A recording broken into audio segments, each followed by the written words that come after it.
Bonjour, je m'appelle Joseph et aujourd'hui nous allons parler d'épaillages.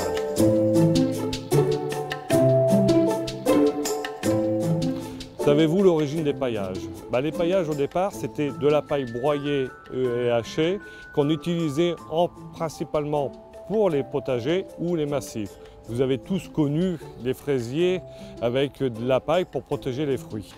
Maintenant, le paillage revient de plus en plus en force pour diverses utilisations, à la fois décoratives et à la fois aussi écologiques. Vous avez peut-être remarqué en vous promenant en ville que maintenant, au pied de certains arbres, au pied de certains massifs, on voit des tas de copeaux, de branches broyées.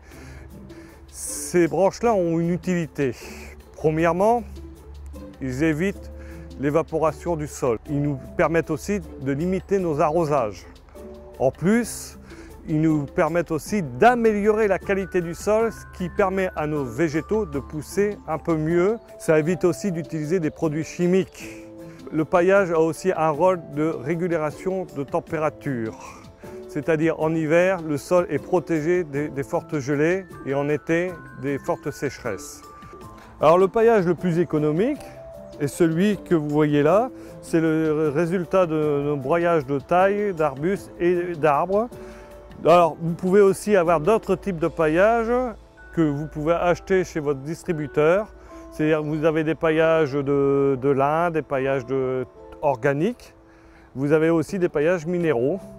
Donc les paillages organiques, je vous ai cité le lin, mais il y en a plein d'autres aussi. Il y a les écorces de pin, il y a les écorces de peuplier, vous avez des plaquettes de bois et vous avez aussi les paillages minéraux qui sont à base soit de concassage d'ardoise ou de concassage de tuiles, de billes d'argile et de gravier.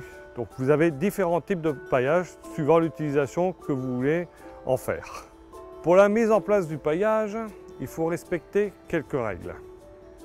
Tout d'abord, votre terrain doit être propre, aucune mauvaise herbe. Si vous avez réalisé des nouvelles plantations, vous n'oubliez pas de les arroser. Pour étaler le paillage, il faut d'abord mettre une petite couche de 2 à 3 cm. Vous arrosez et ensuite vous pouvez remettre du paillage jusque entre 7 et 10 cm d'épaisseur. Et n'oubliez pas d'arroser à la fin. Il y a aussi quelques conditions climatiques à respecter. N'étalez pas votre paillage par grand vent.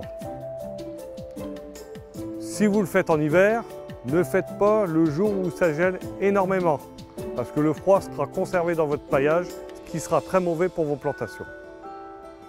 Ensuite, vous attendez que vos plantes poussent.